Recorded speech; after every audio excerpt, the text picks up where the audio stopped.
Olá, vou abordar o tema na minha palestra, El impacto de la personalidad en la salud, um enfoque holístico para profissionais naturopatas.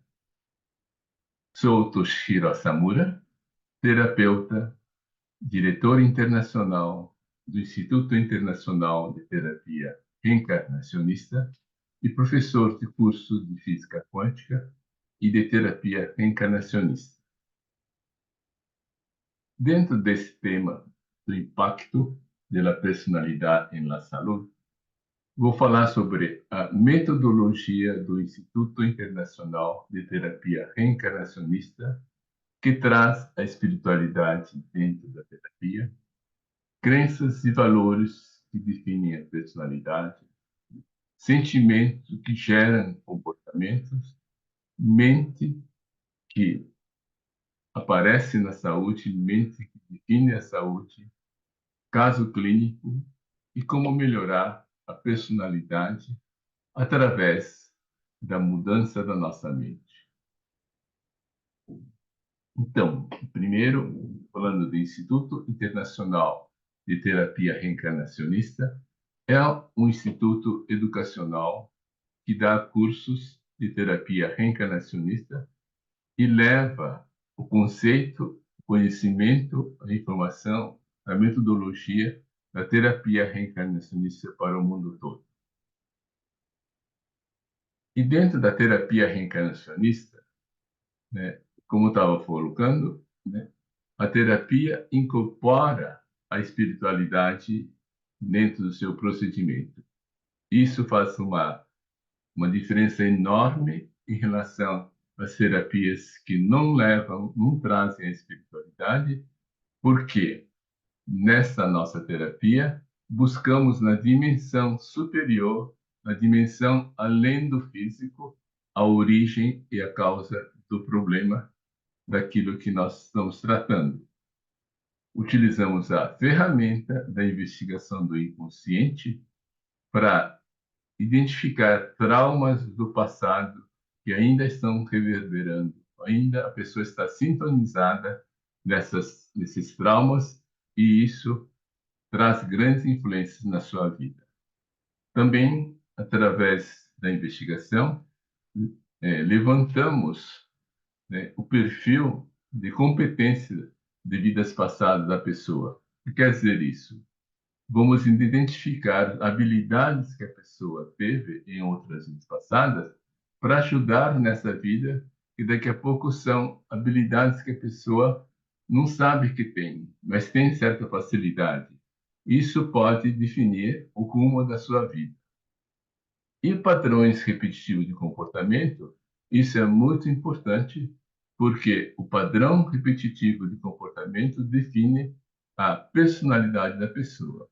E esse padrão provavelmente vem já de muitas vidas passadas, sempre repetindo aquele tipo de padrão, inclusive nessa vida. E isso, através dessa identificação, conseguimos ajudar as pessoas a desenvolverem a melhoria da personalidade.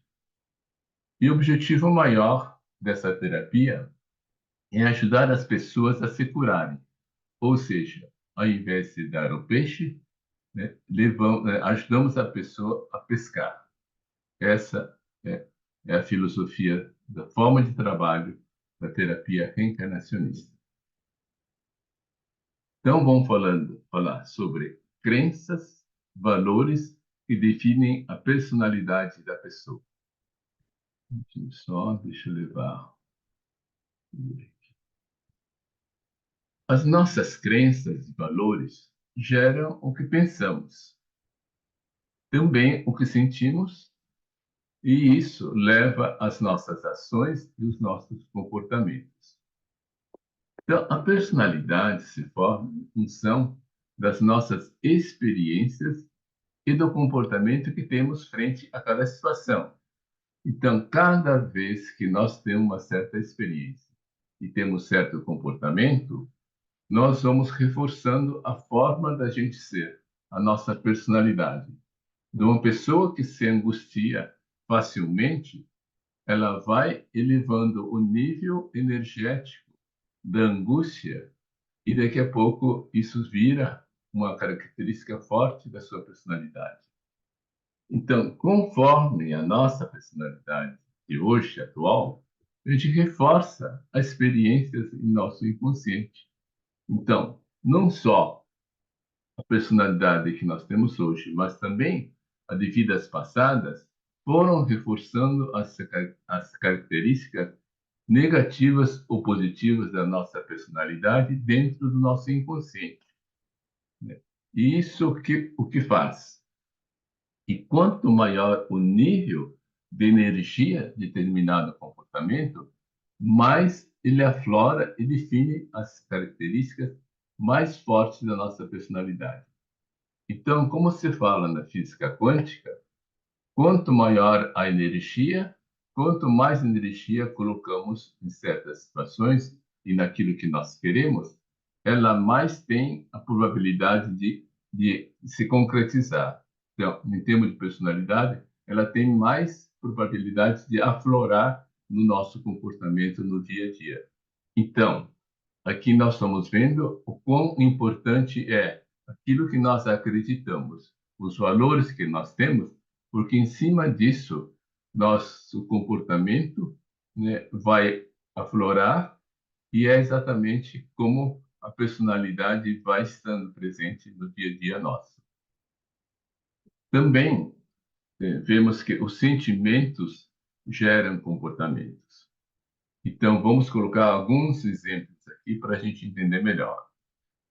Por exemplo, então, a vítima, o sentimento de vítima, o de medo ou de culpa, são sentimentos que podem gerar vários tipos de comportamentos. Por exemplo, na vítima, é uma pessoa que reclama muito da vida, se sente um coitadinho, né? A tristeza que vem por ser vítima e que não consegue estar, né, atendendo aquilo que ela quer, os seus desejos, raivoso, raiva, né? Rancoroso, por quê? Né? Porque está sendo vítima, né?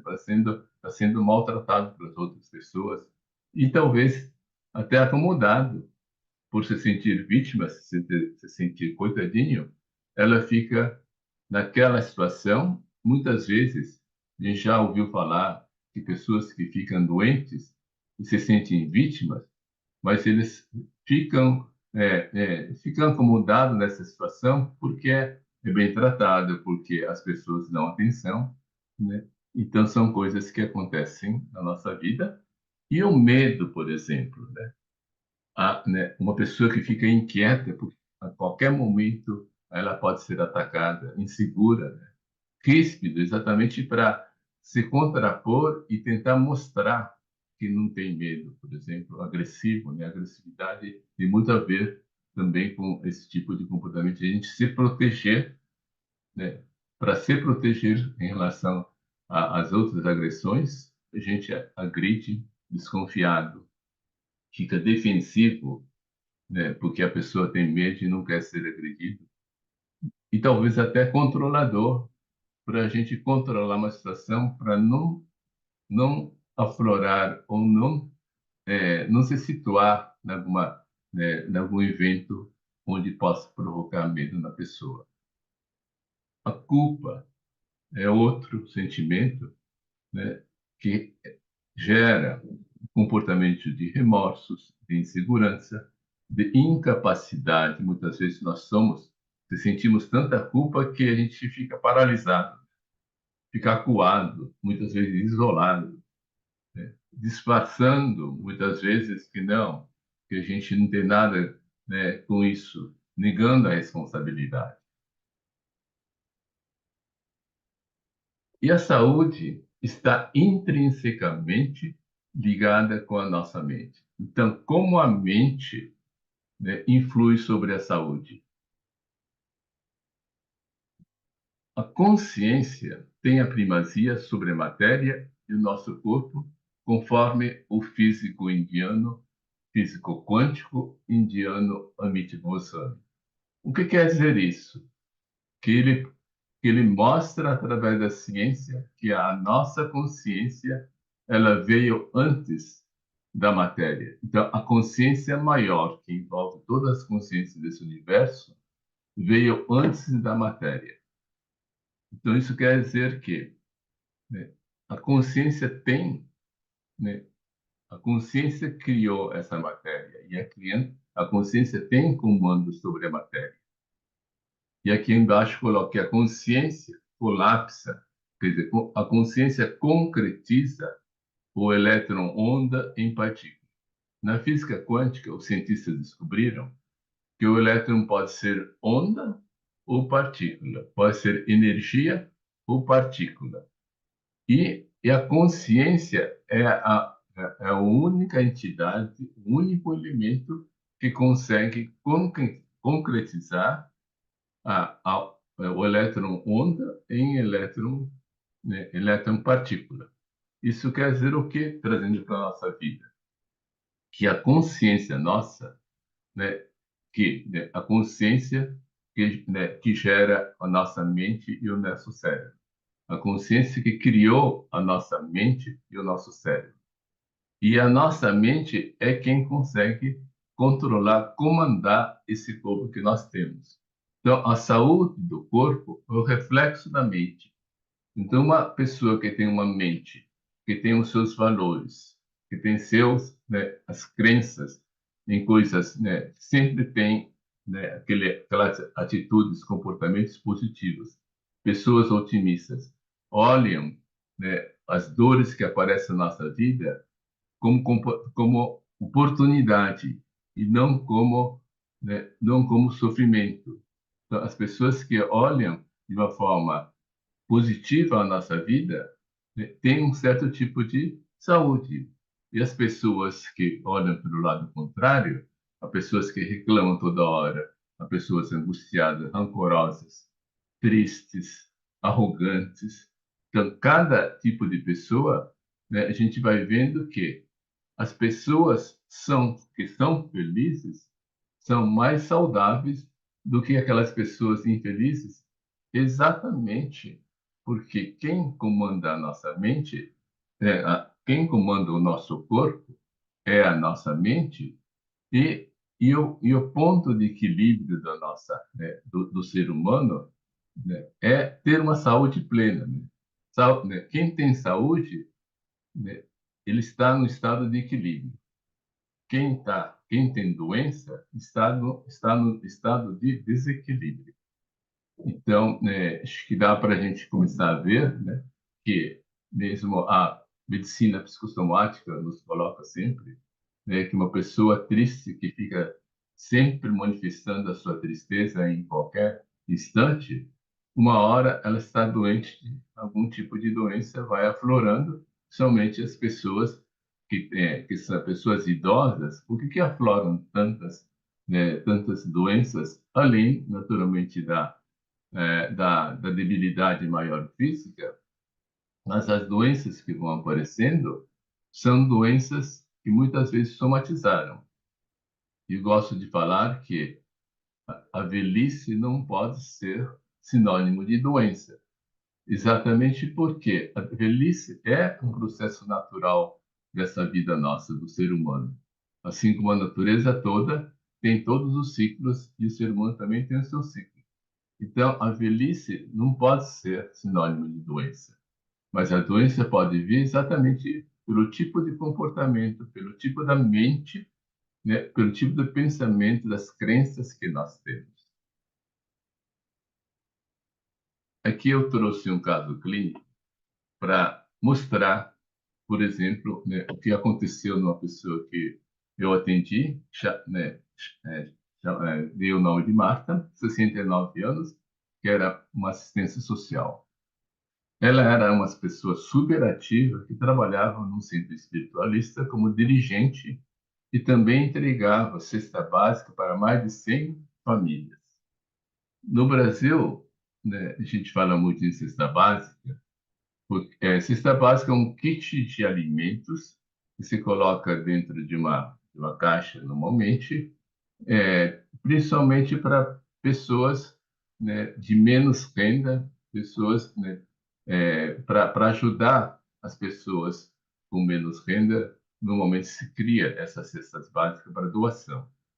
Então, ela trabalhava junto com as amigas dela para criar pelo menos 100 cestas básicas para entregar mensalmente. E com a pandemia, teve que parar tudo e começou a entrar em depressão. Não tinha vontade de fazer mais nada e nem conseguia superar a situação.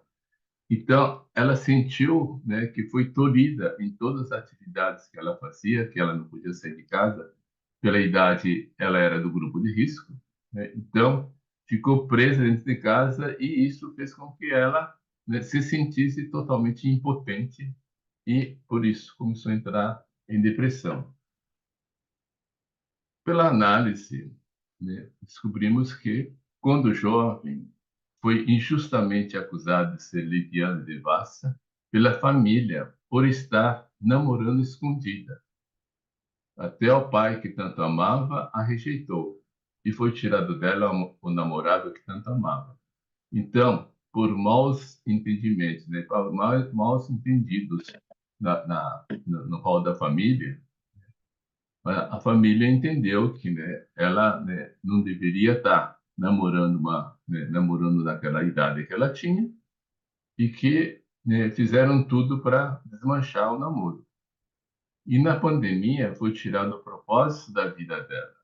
Então, quando era jovem, tiraram o namorado que era, né, era a coisa mais importante que ela tinha na vida, e agora na pandemia tiraram a coisa mais importante da vida dela, que era o propósito da vida dela, que era ajudar a comunidade. Foi mostrado que o trabalho desenvolvido por ela era o instrumento de um objetivo maior, que é o dela se desenvolver, crescer através do trabalho. E trabalho não é um fim, né? E ela percebeu que tinha outras formas de ajudar, né? Que tudo passa, a pandemia também.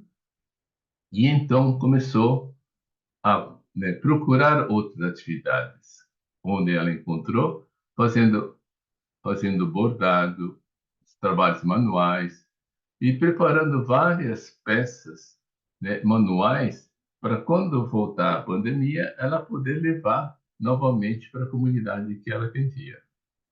Conseguiu também, através do processo de análise, né, do tratamento da terapia, né, se reconciliar com a família, porque ela entendeu que naquela situação que ela estava, né, foi a melhor coisa que a família poderia fazer por ela. E assim ela veio paulatinamente voltando à vida normal, né? E a conclusão que a gente chegou junto é que ela tinha no seu subconsciente a rejeição como fator muito forte, né? Também de vítima. Então, exatamente pela situação que aconteceu durante a juventude dela, né, quando ela era adolescente, de ter sido rejeitada, agora, novamente, numa situação de ter sido rejeitada por causa da pandemia, aflorou isso e isso levou à depressão dela. Aqui eu queria mostrar o quanto é importante a forma de pensamento, né? Forma de pensamento da pessoa que leva exatamente à doença. Então, a mente em relação à doença e onde é que vem a personalidade? A personalidade vem porque a personalidade é formada, né, por aquilo que nós pensamos, aquilo que nós acreditamos, as nossas crenças e nossos valores. E como melhorar a personalidade e ter mais saúde? Então, podemos ver alguns itens aqui, né? É importante mudar as características da personalidade, né? Sair, né, das características negativas e cada vez mais para características positivas da nossa personalidade.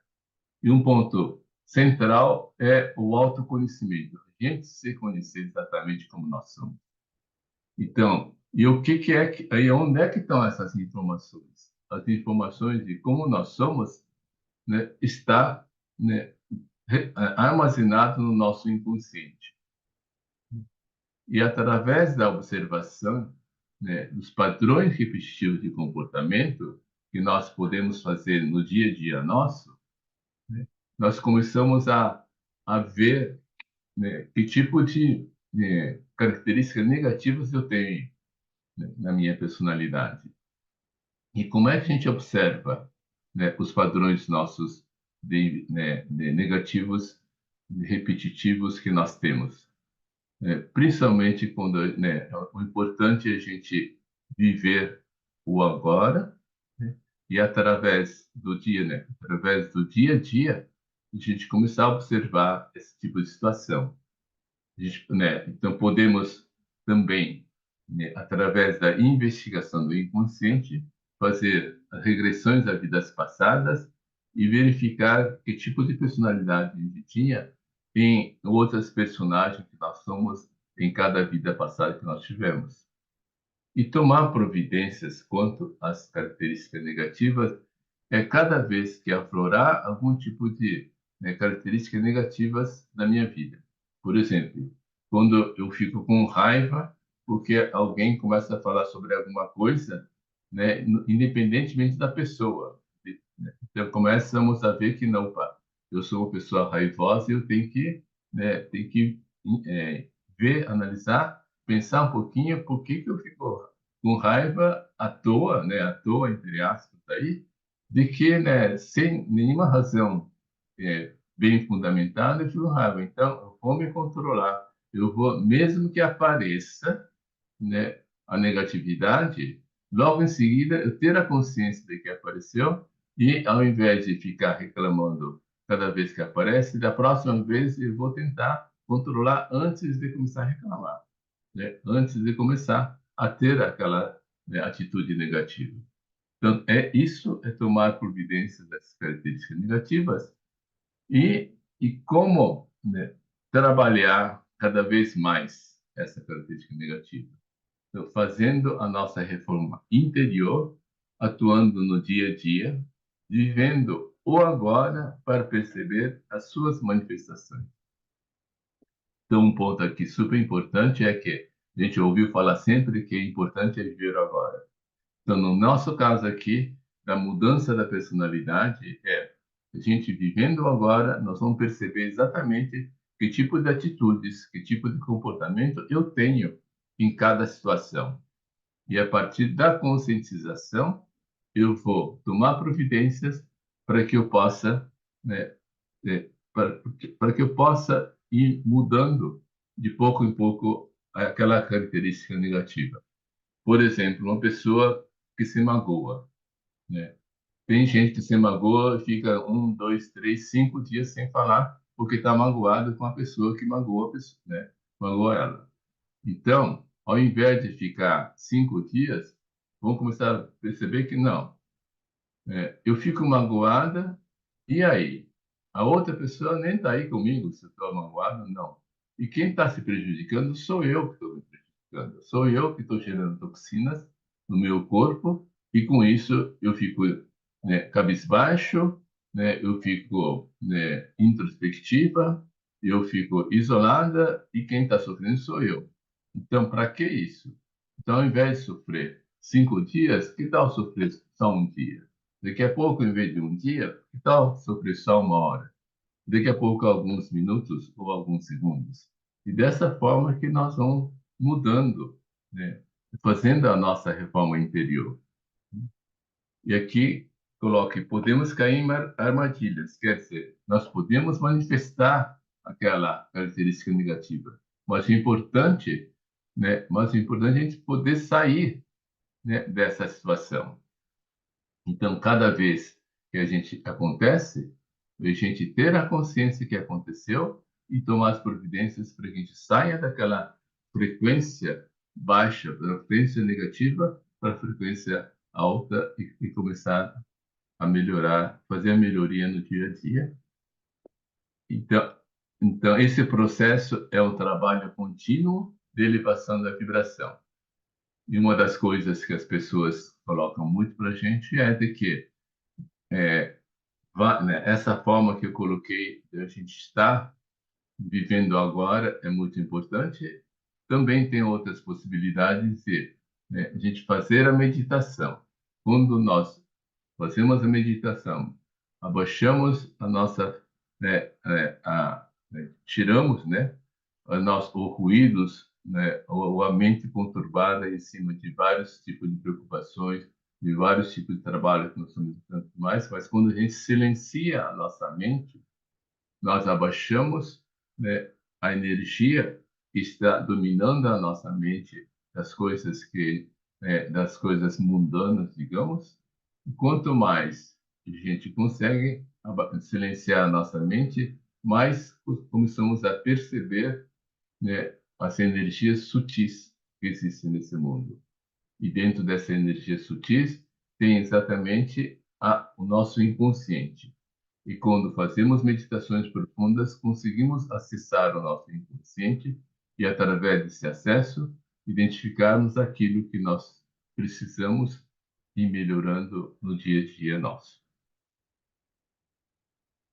Então, pessoal, muitas graças pela oportunidade de estar expondo todo esse, né, a minha abordagem sobre a personalidade e a saúde.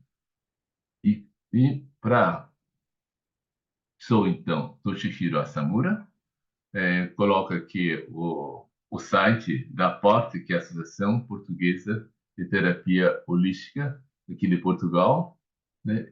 Que eu sou sócio e vocês podem mandar qualquer mensagem para lá que eles reencaminham, ou diretamente comigo no e-mail assamura001@gmail.com. Eu tenho também o endereço do Instagram, @Asamura Toshihiro, e no Facebook pode me procurar por Toshihiro Asamura. Então, muitas graças. Obrigado.